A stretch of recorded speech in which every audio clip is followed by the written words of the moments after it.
খুব যদি বিবেচনা করে দেখি আল্লাহর গোলাম, আজ বর্তমান ভারতবর্ষের জমিনে শুধু নয়, সারা দুনিয়ার জমিনে টাকার মালিক যদি কেউ বেশি হয়, নেতা বাবুদের থেকে বড় নয়। কথা বলে না? সব দিকেই যদি আপনি যান, টাকার গরম। গুজরাটের দাঙ্গা যখন হয়েছিল, আপনাদের জানা আছে কিনা জানা নাই। আমি একজন ক্ষুদ্র লেখক হিসাবে আপনাকে বলছি, ওই গুজরাটের ইতিহাস যখন লিখতে গেলাম, খুব যখন মূল্যায়ন করলাম, গুজরাটে প্রথম চান্সে দাঙ্গা করায়নি। প্রথম গুজরাটে প্রত্যেকটা বাড়ি বাড়ি ইনকোয়ারির নামে বাড়িতে বাড়িতে লোক গেছে। কিসের নামে? সবাই বলেন। যেমনি ইনকোয়ারির নামে লোক গেছে, তাদের ইনকোয়ারিটা কিসের হবে? বাড়ির ভিতরে কয়জন লোক, ফ্যামিলি মেম্বার কত, পুরুষ কয়জন, বড় ছেলে কয়জন, শক্তিশালী কয়জন, নিরীহ মহিলা কয়জন, বাচ্চা কয়জন, এইগুলোকে সমীক্ষা করে যখন আনলো, দ্বিতীয়বার গেল। দ্বিতীয়বার যাবার পরে তখন ইনকোয়ারির মাঝে সব বাড়িতে বাড়িতে কি কি অস্ত্র আছে, ছুরি বটি কাটারি যেগুলো, সব সেইগুলোকে প্রথমে সংগ্রহ করা হয়েছে। দ্বিতীয় চ্যাপ্টারতেও কিন্তু দাঙ্গা হয়নি।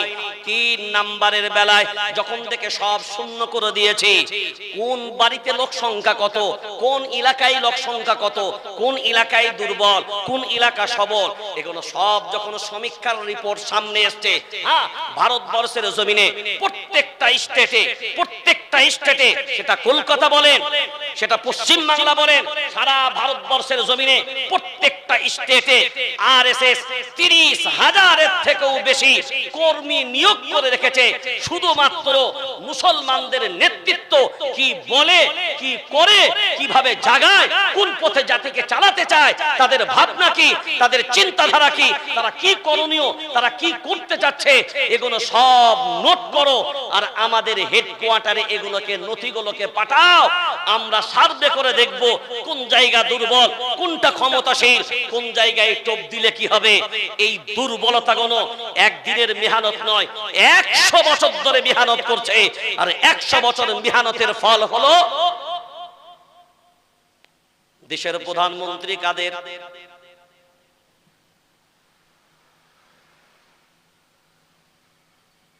ভাবেননি কোনদিন? স্বরাষ্ট্রমন্ত্রী কাদের? অর্থমন্ত্রী কাদের? গৃহমন্ত্রী কাদের? সেনাপ্রধান কাদের? সব টপ, ভারতবর্ষের টপ রঙ্কের সব মাথাগুলো। মানে ভারতবর্ষের রাম মন্দির উদ্বোধন হবে, আরএসএস এর প্রধান সেখানে অতিথি হিসাবে দাওয়াত পাবে। প্রধানমন্ত্রীর পাশে থাকার যোগ্যতা, বরঞ্চ আমাদেরকে তো অধিকাংশ হিন্দু ভাইরা বলেছে যে ওই জায়গায় যদি কোনো ঋষি মনীষীকে আমরা দেখতে পেতাম, কোনো বড় মাপের পণ্ডিতকে দেখতে পেতাম, বরঞ্চ আমরা ধন্য হতাম যে একজন ধর্মীয় পণ্ডিত সেখানে গেছে। বলেন বিবেক দিয়ে উনাকে নিয়ে যাওয়ার কারণটা কি? কারণ ওই বাবুদেরকে চটালে দেশের গদি টিকবে না। বুঝেছেন না বোঝেন? আমরা খবর দেখেছি কিন্তু মূল্যায়ন কাগজ করি, মগজ খরচ করি না। এ সুকৌশল ছোট্টখাট্ট ব্রেনে যারা দায়ী, যারা কর্মী, যারা কাজ করে পথে নেমে, তাদের অনুধাবন, তাদের ভাবনা এই জন্যই আসে। এই ছোট্ট ছোট্ট জিনিস থেকে অনেক বড় তথ্য উঠে আসে। এবার আপনি বিবেক দিয়ে বলেন, ওই গুজরাটের দাঙ্গার বুকে সব থেকে ভারতবর্ষের কাপড়ের নাম্বার 1 ব্যবসায়ী আর কারখানা আর প্রোডাক্ট তৈরি হয়, সেটা হচ্ছে সুরাট। কোথা? ওই দাঙ্গায় প্রথম ওই কলকারখানাগুলোকে প্রথম টার্গেট করা হয়। মানুষকে, ভারতবর্ষের মানুষগুলোকে দুর্বল করতে গেলে দুর্বল সেই মানুষটা হয়। একটা মানুষের শক্তি থাকলেও সে যদি অভাবী হয়, সে চাইলেও দুর্বল। কি বললাম? চাইলেও নোটবন্দি এমনি এমনি হয়নি। যদি নোটবন্দি ভারতবর্ষের কালো ধন ফিরিয়ে নিয়ে আসার জন্য হতো, তাহলে আজ সারা ভারতবর্ষের মিডিয়াগুলো কোথায় ঘুমালো? কয় পার্সেন্ট কালো ধন বাড়িতে ফিরে এসছে বলো? নোটবন্দি তো হলো, যার উদ্দেশ্যে নোটবন্দি হলো সেই উদ্দেশ্যে তুমি বিবেক দিয়ে ভাবনা চিন্তা করে বলো যে কয় টাকা কালো ধন বিদেশের টাকা ভিতরে ঢুকলো।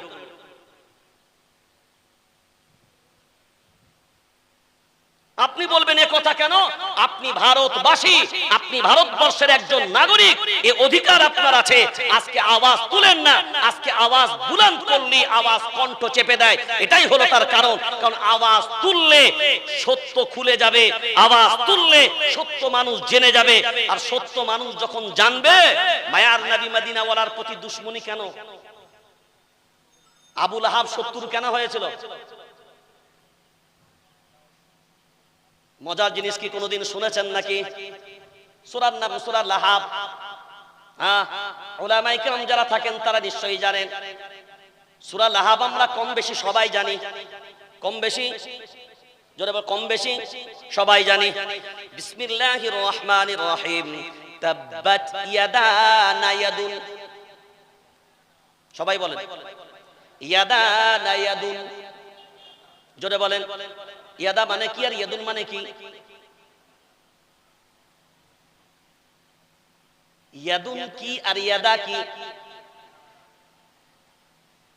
তাব্বাত ইয়াদা আর তাব্বাত ইয়াদুন হওয়া উচিত ছিল ইয়াদুন। ইয়াদুন মানে হলো একটা হাত, ইয়াদুন মানে, ইয়াদুন মানে হাত, আরবিতে ইয়াদুন বলা হয়, ইয়াদুন মানে হাত। ইয়াদুন একটা হাত, কিন্তু ইয়াদা মানে হলো দুইটা হাত। ইয়াদা মানে, জোরে বলেন, দুই হাত। তাব্বাত ইয়াদা, ইয়াদুন বলেন ইয়া আল্লাহ। খুব বিবেক দিয়ে ভাবনা চিন্তা করে দেখেন, মায়ার নবী মদিনাওয়ালা যখন আবু লাহাবদের সামনে যখন এই কথা বললেন, আমি যে কথা বলবো আপনারা কি মানেন? বলে হ্যাঁ 100% মানি, আপনি যা বলবেন। আমি ঘটনাটা বলছি না। আবু লাহাব মায়ার নবী মদিনাওয়ালার দিকে এক হাত দ্বারা পাথর ছুঁড়েছিলেন। কয় হাত দ্বারা? জোরে বলেন। এক হাত দ্বারা। ধরুন এটা পাথর, এটা আমি ছুঁড়বো, কয় হাত দ্বারা? জোরে বলেন। এক হাত দ্বারা ছুঁড়লাম। এরকম হবে না, এরকম মারা হবে। ছুটতে গেলে একটা হাত, এই যে একটা হাত। তাহলে আবু লাহাব একটা হাতে পাথর ছুঁড়লো মায়ার নবী মদিনাওয়ালা। তাহলে উচিত ছিল তাব্বাত ইয়াদা না হয়ে ইয়াদুন।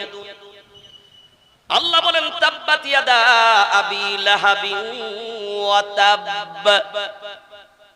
এখানে আবার মুশাদ্দাদ বায়ে, কলকলা হবে কিন্তু একটু বেশিক্ষণ ধরে, সাকিন হলে ঝরাম। এই যে তাব্বাত ইয়াদা আবি লাহাবিন ওয়া তাব, খুব ভালো করে এবার বোঝেন। ধ্বংস হোক আবি লাহাবের দুই হাত। কয় হাত? কেন দুই হাত বললেন আল্লাহ? তাহলে তো আল্লাহ অবিচার, ন্যায় বিচার করলেন না। অপরাধ যেটা শাস্তি হবে সেটা, দুইটা কি কেন ঘোষণা করলেন?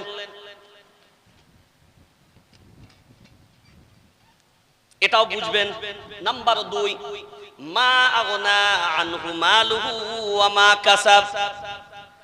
বুঝলাম আবু লাহাব করেছে, ওর হাত দুই ধ্বংস হবে, কিন্তু মা আগনা আনহু মালুহু, মালুহু তার মাল, ওয়া মা কাসাব তার মালও ধ্বংস, তার মালও ধ্বংস, তার মালকেও ধ্বংস করা হবে। হাত দিয়ে শুনলো, মাল কি দোষ করলো? আল্লাহ মালের কথাও তুললেন কেন? মা আগনা আনহু মালুহু ওয়া মা কাসাব। এইগুলো অনেক গভীর ভাবে বুঝার ব্যাপার। চলেন আর একটা পাগিয়ে যাই। সায়াসলা হওয়া উচিত ছিল ইয়াসলা নারন। সায়াসলা সিন প্রথমে ব্যবহার করলেন। সায়াসলা, এই যে সিন প্রথমে ব্যবহার করলেন, সিন এই জন্যই ব্যবহার করা হয় অচিরেই, তাড়াতাড়ি, খুব দ্রুত, মানে খুব তাড়াতাড়ি, অচিরেই। সায়াসলা নারন যাতা লাহাবিন ওয়া মারাআতু, ওয়া মারাআতু, ওয়া মারাআতু, শুধু আবু লাহাবের মাল হাত দুটো ধ্বংস হবে তা না। এ মুসলমানের দিকে তাকান, আবু লাহাব করেছে একটা হাতে, আল্লাহ বলেন ইয়াদা, দুটো হাত তোর ধ্বংস হবে। আবার বললেন মা আগনা আনহু মালুহু, তোর মাল ধ্বংস হবে। ওখানেও ক্ষান্ত না হয়ে এবার বললেন ওয়া মুরাআতু, তোর বিবিও জাহান্নামে যাবে। কটাকে নিলেন? জোরে বলেন, জোরে। তিনটে। এখন বলেন বিবি অপরাধ করেছে, বিবিটার কথাও কেন বললেন? আবু লাহাবের যত ভদ্র কাজ আছে ওর আগে অটা লাগিয়ে দিবেন। কি বললাম? আবু লাহাবের যত ভদ্র কাজ আছে, আর যদি বলি কর্ম, তো আবু লাহাবের যত কর্ম আছে কুটাকে পিছনে লাগিয়ে দিবেন। কোনটা লাগাবেন? বল কোনটাকে? কুটাকে। তাহলে কর্মের আগে কু লাগালে কিছু কিছু জিনিস অভ্যাস করেন। কুকর্ম, এই অধিকাংশ পুরুষ যে কুকর্ম করে তার পিছনে অধিকাংশ স্ত্রীদের ইন্ধন থাকে, আর অধিকাংশ কুকাজে তার মাল তার সহযোগী হয়। কে? তার মাল তার সহযোগী হয়। আর দ্বীনের ক্ষেত্রেও কি আল্লাহ জান্নাত দিবেন কয়টা জায়গায় বলেছেন? ইন্নাল্লাহা আশতারা মিনাল মুমিনিনা আনফুসাহুম ওয়া আমওয়ালাহুম জানাত মাল, জানাত মাল। দেখেন এখানেও দেখেন, জানের বিনিময়ে যদি আল্লাহ বলতেন আলাদা কথা ছিল, কিন্তু আল্লাহ বলছেন জান্নাতটা যে পাবি জানাত, জোরে বলেন জানাত মালের বিনিময়ে পাবি। তাহলে মাল একটা ফ্যাক্টর, মাল একটা ফ্যাক্ট। ওরা গবেষণা করে চিন্তা ভাবনা করে দেখেছে এ জাতিকে ধ্বংস করতে গেলে, এই জাতিকে শেষ করতে গেলে এর মাল, এর অর্থটাকে টার্গেট করে। চাকরি আছে মুসলমানদের? জোরে হা হু দেবেন। সমীক্ষাগুলো বুঝবেন, হাতে কলমে চেষ্টা করব একটু বুঝানো। চাকরি আছে, ব্যবসায়, চাষে কি পাচ্ছেন? যেটা গতরে খাচ্ছেন সেটাও তুলা দুষ্কর। ব্যবসায় লাভ করা দুষ্কর। এবার আপনি ভাবেন যে আপনি অর্থের দিক দিয়ে যে জাতিকে আগিয়ে নিয়ে যাবেন, সেই অর্থের দিক দিয়েও আমরা পিছিয়ে। আর যাদের অর্থ আছে সেই অর্থগুলো দ্বীনের উপরে 50% ব্যয় হয় না। কথা বলেন, হয় বাড়ি না হলে গাড়ি, আর আছে তো মুসলমানদের একদম বাবু রেডি হাঁড়ি। এটা বুঝলেন কিছু? গাড়ি, বাড়ি, আর কিছু না হলে হাঁড়িটা কেন বললাম বলেন তো? খাওয়াতে উস্তাদ, খাওয়াতে উস্তাদ। তাহলে যে অর্থটাও সঞ্চয় করেছে দ্বীনের উপরে যে খরচ করবে সে উপায়টাও নাই। বিয়ে শাদীতে কারো একটু কুটকুট করছে পয়সা বিয়ে শাদীতে, কারোর কুটকুট করছে ঈদ গেল, ঈদের সময় কিছু কিছু অধিকাংশ ক্লাবগুলো মেদিনীপুর বাদ না, হাওড়া বাদ না, 2 দিন 3 দিন 4 দিন ব্যাপী সব ইয়া বড় বড় ড্যান্স। এগুলোকে কি বলে? ওই ডিজে বক্স। এই কথা বলেন, কি বক্স? DJ box. পয়সা রোজগার করেছে সারা রমজান মাসে, আল্লাহ একটু বরকত দিয়েছিল, যা রুজি রোজগার করেছিল বলে 1 সপ্তাহে মালগুলো শেষ করবে।